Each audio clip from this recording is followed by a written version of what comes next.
Hello, YouTube. It's me again. Hi, everybody. And I'm joined once more by my friend from Nerd Safari, Simon. How's it going, mate? How you been? I'm doing good, man. Been busy, but it's fun. I'm trying to keep busy in this whole crazy COVID time. Trying to keep the Yeah, YouTube rolling. yeah, that's it. And I chatted to you before about your music memories. I did chat to you about your music memories, didn't I? You I did, did, yeah. yeah. I'm bloody forgetting now. My memory's so bad. I can't remember what memories Yeah. I was We talking talked about. about Ricky Metal and all sorts. Iron Maiden. Yeah, I can't remember my own memories, let alone memories of other people's memories. But now you're the first one. You're my guinea pig for like another one I've started, like talking about comic book memories. So like your memory, five comic books that have resonated with you, that have stuck in your brain for some reason. So when did you start reading comics? Do you know? Do you remember when you first started reading comics? Yeah, well, when I was really, really young, my dad ran a newsagent's, and Okay, it just worked behind the counter of a newsagent's, and we lived in a flat above the newsagent's. So I that's I that actually sounds used like to, good like, fun. every school summer holiday, I would literally just bring my duvet down from my bed, curl up in the corner of the newsagents like a dog, and just devour these comics. And I Oh mean, wow, that's cool. the first comic I ever got into, and this is not one of my memories, but it just No, hit me a minute ago, was Dan Dare. Do you remember Eagle Comics and Dan yeah, Dare? yeah. I remember down there. And I loved it because you used to get the best toys on the front of the comic. You used to get like police badges and these like guns and things with it. Dan Dare comics were amazing. Yeah, there are so many good UK comics, but they've gone now. They just died. There's no UK comic scene apart from 2000 AD. Yeah. Like all the comics that I grew up with as a kid, all the annuals would get every year, Monster Fun, and all. There's so many of them. It's just like but mainly I think I don't know. This hasn't got to be about American comics, but or superhero comics. It'd be about any comics at all, really. So if you had any UK comic memories you had in your brain, then that'd be fine. But what are you going with for your first memory? Well, my first memory, it's a little bit of an embarrassing one, but I'm not embarrassed about those it at those all. are the best kind. I don't get embarrassed about much, but this one wasn't popular at all. But here we go. Hmm. Transformers, yeah. Transformers. And so Transformers, I remember the toys came out, and I remember as a kid thinking this was in, I guess, 1983, 1984. So I was 8 or 9 years old. And Yeah, I remember thinking, well, it's cool. It's a robot, it's a car, but there's no real story behind it. I don't know which ones are the good guys and the bad guys. And yeah, the comic came out first and then the cartoon. And I've got to say, like the stories in the comics, they were produced by Marvel. So you had all the Marvel powerhouses in terms of the artwork and the storylines and the inking and the coloring. The Transformers comics were as good as X-Men comics or like Action Force or GI Joe were kind of parallel runs with them, and they'd always do crossovers. They did Marvel, they did Spider-Man versus Megatron, they did GI Joe or Action Force crossovers into Transformers. yeah. Um, and they were really adult storylines as well, even though they were kind of based on silly kids' toys. There was one where Bumblebee was literally decapitated, and the Decepticons stole his head and tortured his head for weeks. So yeah, it was. Yeah, they didn't pull any punches. Characters would get killed off, and it was a really good run. So I love. Yeah, I had, I think, the first 150 Transformers comics in a pile in my bedroom for years. they all gone now, are they?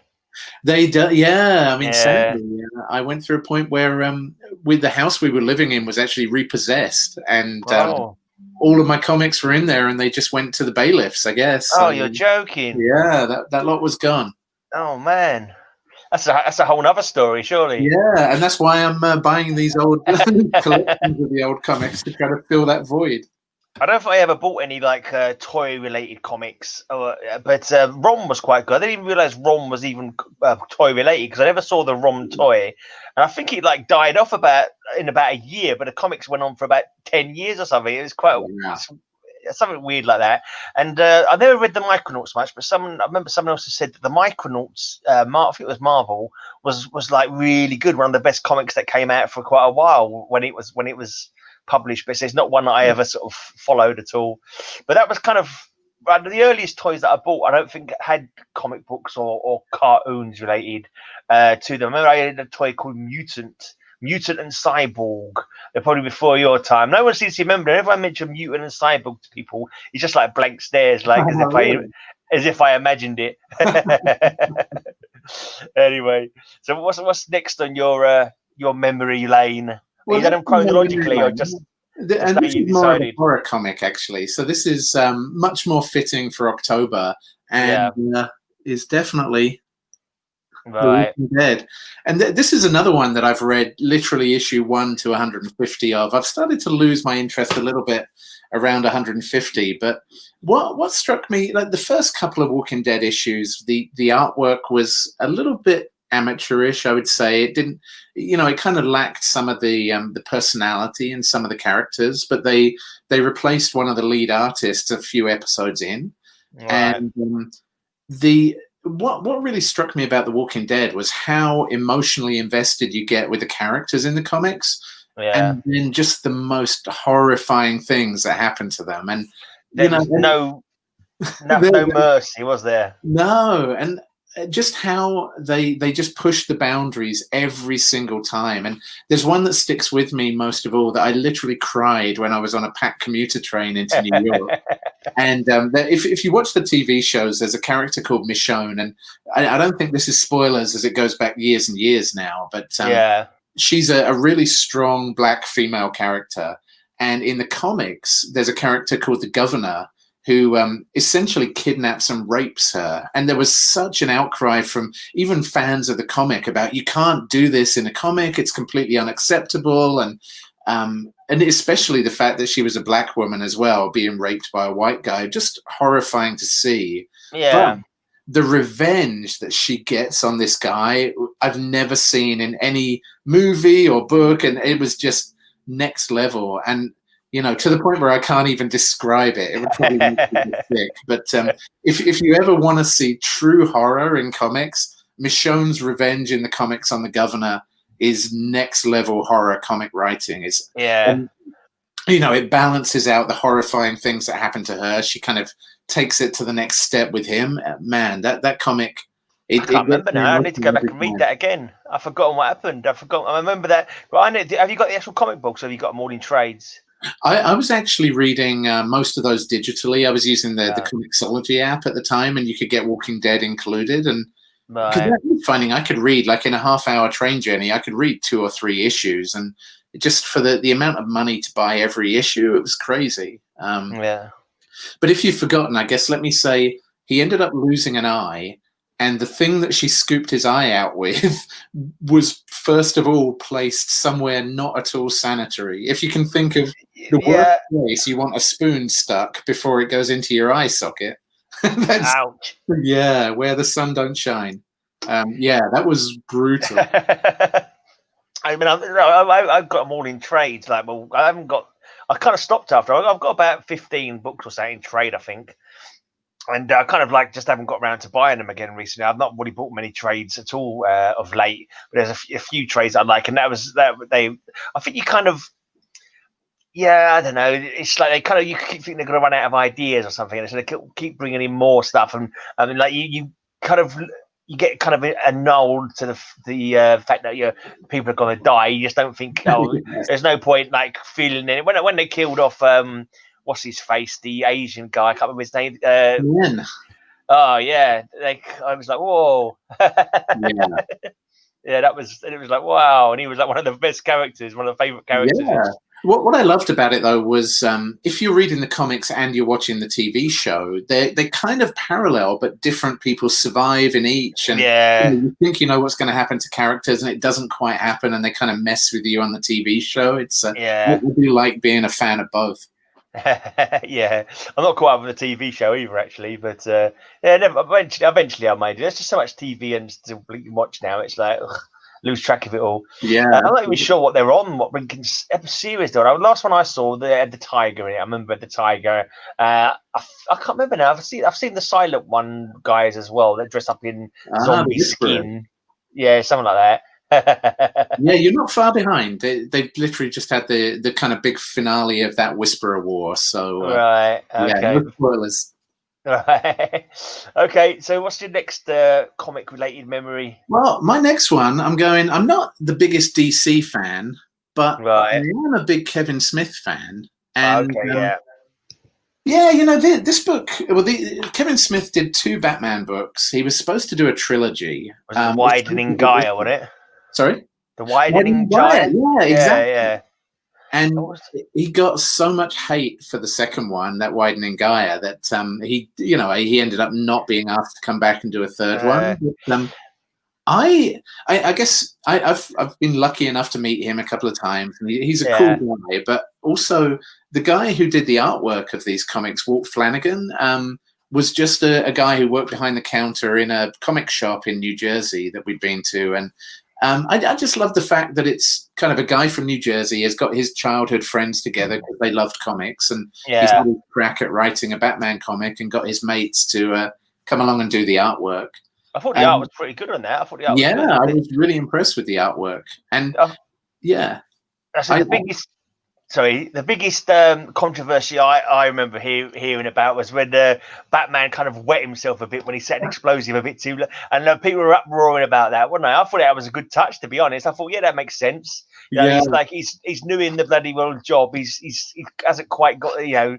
And so you had a little bit of a start. And he's a tough guy, but if your explosion goes off in your face, you might have a little bit of a bladder incontinence or whatever. yeah, that made me laugh. And typical Kevin Smith. There's a bunch of marijuana, weed jokes in there as well, which I found funny. But like Poison Ivy kind of sows marijuana around the Arkham Asylum. I didn't know. I don't remember that. I mean, to me though, like the second book was all trying to lull the audience into a false sense of security as Batman and Selina Kyle are getting it on, and he's just about to just give up the whole superhero life completely, until the very end of the issue ends on a massive cliffhanger that's completely horrifying. And you never get it resolved. They never bothered to resolve it because that's right. They never made the conclusion to it, and to me, that's the biggest failing. Is like why? Yeah, it should always. That is annoying because surely not. I mean, surely there must be enough people who wanted to see the end for it, because it turned out to be Cacophony, didn't it? Yeah, exactly. Was it Cacophony? Is that his name? I can't remember now. The one that makes noises for everything that he does. Yeah. That's right. Who was Onomatopoeia? Onomatopoeia, his name is. That's right. Yeah, and he was not Cacophony. As, Baphomet, I think, wasn't he? Yes. Yeah. Baphomet was easy to remember. Yeah. As a heavy metal guy. Yeah. Okay, cool. So, what was that book you were showing there anyway? What was that actual book you were showing? Them? This is Batman Cacophony. Oh, right. Yeah. Cool. The first one. Yeah. But I was super impressed with those. I would have loved to have seen a third one, but maybe one day. Yeah, maybe. But it's weird though when they sort of do a comic book of all like bells and whistles and like fanfare, and then they just give up on it like halfway through. Yeah. It's like, do you remember? Was that Batman and Robin one? I can't remember who did the Batman and Robin one. Was it Frank Miller? Frank Miller, yeah, that's right. It was like Batman was like slapping Robin around the head and swearing at him, and like I can understand why people were a little bit like ooh about that one. That was a bit weird. Yeah, it felt more like Sin City than Batman, didn't it? Yeah. Yeah. And that was another one that never got completed, wasn't it? Yeah, that's right. I think that ended mid-run as well, yeah. Taking like 6 months to do one issue and that kind of thing. Yeah, that sucks when you're reading it and you just want to wrap it up. Yeah. All right, so that was the third one, wasn't it? Was that the third one? That was my third one, yeah. I need to get like a little pencil and a piece of paper so I can like check mark. Okay, so what's the number 4 of your memories? So my numbers 4 and 5 are actually relatively similar, but I think I'll go with this one.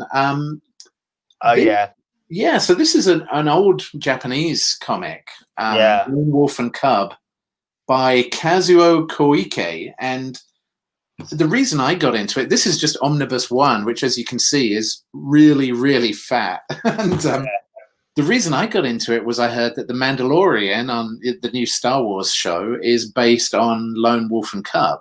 Okay. Which I can definitely see some parallels. It's basically a guy with a baby who's always in this crib thing, and he's just the most brutal, highly skilled samurai out there and just travels around the land as an assassin, just killing people who shouldn't even be, you know, the people who are just so well protected and they're in this impenetrable fortress, and he's like this hitman agent 47 type who gets in there, but with a baby at the same time. Yeah. It's amusing. I remember thinking I first saw that was the film. I remember there was a film of it, like an old, I don't know, in the 80s or maybe the early 90s, and it was just like gore fest kind of film with like Yeah. like there's these guys with big hats and they were like ninja kind of things popping out of the ground and all that. It was like total over the top craziness, and like people were getting chopped in half and blood is gushing out, like, you know. Nice. And yeah, I actually never read the comic though. I did hear of the comic, but I actually got gifted. Someone in the community sent me like I don't know, the first 5 books or something. Wow. Of that Lone Wolf and Cub. It was quite a good reading actually, but it's like I sort of try and stick to. I've not put it on my list of ones to try and get the rest of, because it's just there's too many comics to collect. I can't keep adding every single comic that I pick up to, like, you know, to my series collection sort of a list. Right. It just wouldn't. It just, I haven't got enough money or space. Right, or time to even read them, I guess. Yeah. So is that why you picked that up then, because of the Mandalorian? Yeah, I did, but I gotta say I really liked it because it feel like I've read books that were written by Western writers that are supposed to be set in Japan, and they're fine. But this, you know, having it written by Japanese writers, like there are some words that have no English equivalent, so they leave the Japanese word in, and it's not just like, hey, here is a samurai and here is a ninja. Like they have like weird, like Buddhist monks that you'd never expect to be in there and things, and weird kind of martial art that you've never heard of. It just feels a lot more authentic Japanese, you know.